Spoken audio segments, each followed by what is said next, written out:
Hi, I'm Dr. Robert Krakel, and I'm a physics teacher here at Manhasset.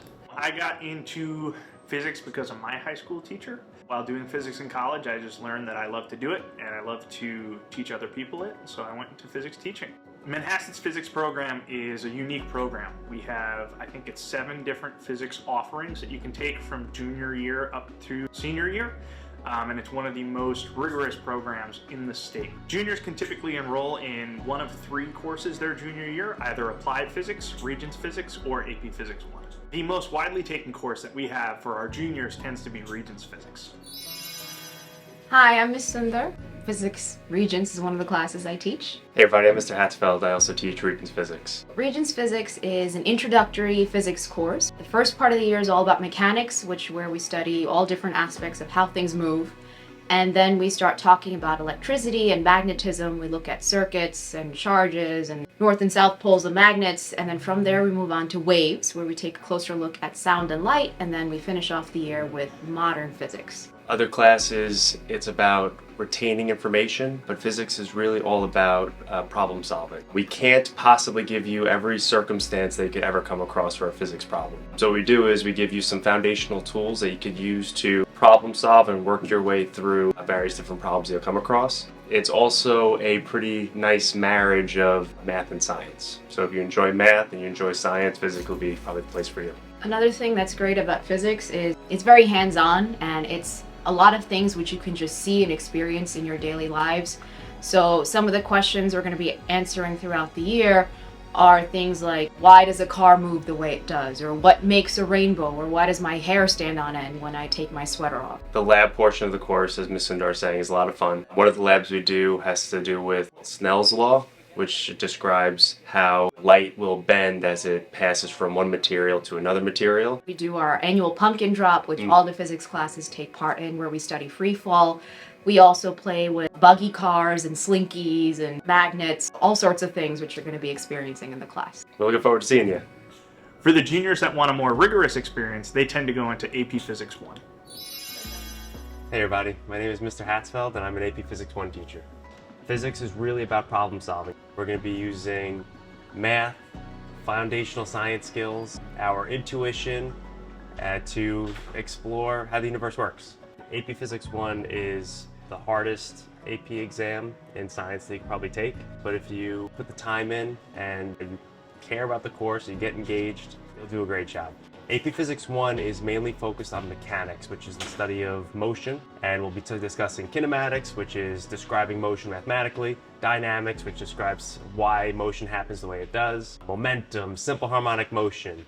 Once we get through all of the AP Physics 1 material, we do go through the Regents material as well. The nice thing about physics is we could really explore how the universe works with simple things. We don't have to worry about the danger of the lab. I can give you meter sticks, I can give you buggy cars, I can give you timers, and I kind of set you free to explore whatever question we have of the day.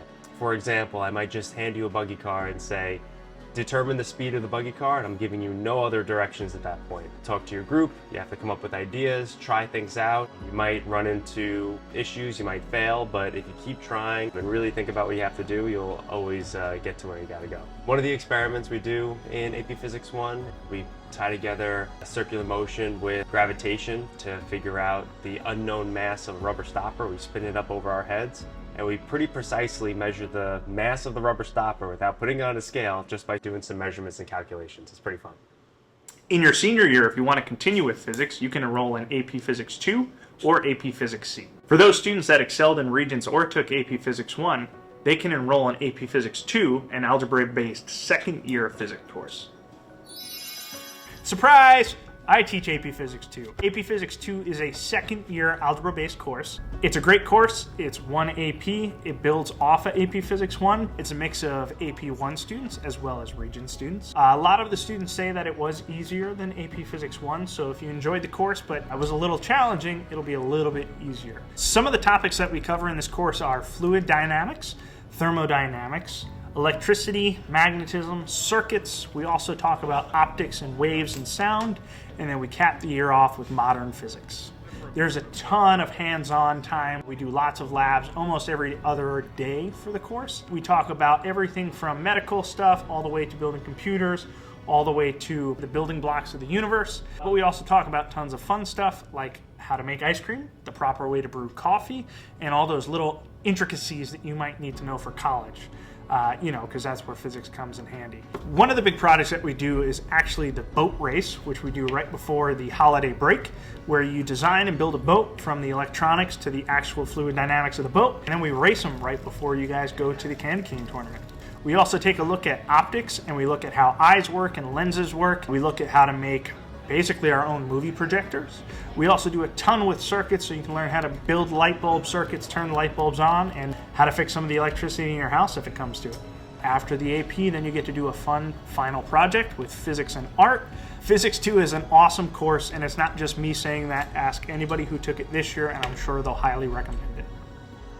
For those AP1 students with a calc background or going into a calc background in their senior year, they can enroll in AP Physics C.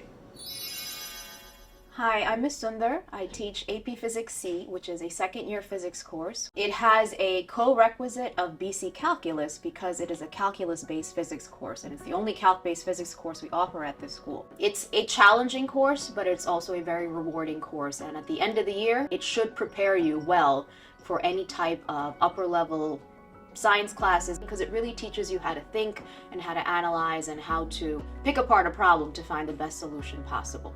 This course is actually split into two parts. So the first half of the year we're studying mechanics, which is going to be taking a second look at all the topics you saw in your first year physics course, but applying the calculus to it. So I like to think of it as a behind the scenes look because you get more of an idea of where the equations come from. And then the second half of the year, we look at electricity and magnetism. We're going to take a deeper look at electricity, electrostatics, circuits, magnetism. The AP Physics C course is typically the class you would take as a first-year engineering student. So if you're thinking about going into anything engineering related, or even just a pure physics or another pure science, AP Physics C would be a good fit for you. That's Physics C in a nutshell. No matter what path our students choose, our physics students always find the experience to be rewarding. Physics is different than any other science course. It's really cool because it's about stuff like light and sound and movement and all these things that you do every day or you see every day, and now you get to learn about it and see how they actually work. I have Hatzfeld, and I really enjoyed physics because he makes physics fun, and rather than making it super strict, he kind of lets us go off on our own, try questions, and then he'll review as a class. So I think he's been a pretty successful teacher in helping us with concepts. Some of our students enjoyed their physics experience so much, they decided to continue with it post-secondary. Hi, I'm Anna, and I had Regents Physics last year with Krakel, and I had AP Physics 2 this year with, again, Krakel, and I've actually loved it so much that I'm doing astrophysics in college at Stony Brook University. Dr. Krakel really held my hand and helped me through some troubles, but he also made physics really fun. I don't think I would take astrophysics in college if it wasn't for the great group of teachers we have here in the physics department. For all our incoming students, we can't wait for you to join the program, and if you have any questions, come find any of us.